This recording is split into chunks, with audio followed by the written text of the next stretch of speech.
నా పేరు వెంకటేశ్వర, ఎస్ఎఫ్ఐ విజయనగరం జిల్లా కార్యదర్శి. ఈరోజు రాష్ట్ర ప్రభుత్వం స్కూల్ ఎడ్యుకేషన్ డిపార్ట్మెంట్ విద్యా సంస్థల్లో రాజకీయ జోక్యాన్ని, రాజకీయ సింబల్స్ని, అలాగే ఇతర రాజకీయ ప్రచారాలని నిషేధిస్తూ ఒక జీవో జారీ చేసింది. ఇది ఒక రాజకీయ పార్టీలు మాత్రమే వర్తింపజేసే విధంగా ఉంటే మంచిదని చెప్పి ఎస్ఎఫ్ఐకి అభిప్రాయపడతా ఉన్నాం. అది కాకుండా విద్యార్థి సంఘాలని విద్యా సంస్థల్లోకి, ముఖ్యంగా స్కూల్ ఎడ్యుకేషన్లోకి రానివ్వకూడదని చెప్పి పరోక్షంగా ఈ యొక్క అధికారులతో స్కూల్ మేనేజ్మెంట్ని చెప్పే పరిస్థితి అయితే ఉంది.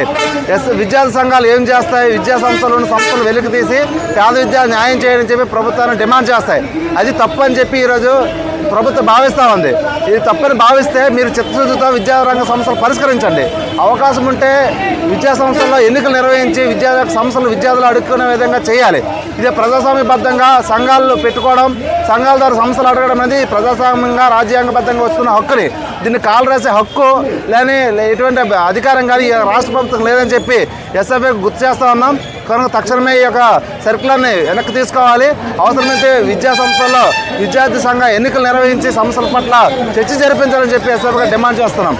లేని అలా మీ యొక్క వైఖరి ఎలానే ఉంటే, నిరంకుశ వైఖరిని ప్రదర్శిస్తాం అనుకుంటే విద్యార్థులు సంస్థలతో పాటు ఈ యొక్క ప్రభుత్వాన్ని కూడాను అంచే విధంగానో లేకపోతే దీనికి వ్యతిరేకంగానో పోరాటాలు చేయాల్సి వస్తుందని, దీనికి బాధ్యత రాష్ట్ర ప్రభుత్వం వహించాల్సి వస్తుందని చెప్పి తెలియజేస్తున్నాం. దాంతోపాటు లేటెస్ట్గా 2 నెలల ముందు జరుగుతున్న ఎమ్మెల్సీ ఎన్నికల్లో ఇదే కూటమి ప్రభుత్వ పెద్ద నాయకులు, ఎమ్మెల్యే స్థాయి నాయకులు ఇదే స్కూల్స్కి వెళ్ళి ఓట్లు అడుక్కునే పరిస్థితి చేశారు.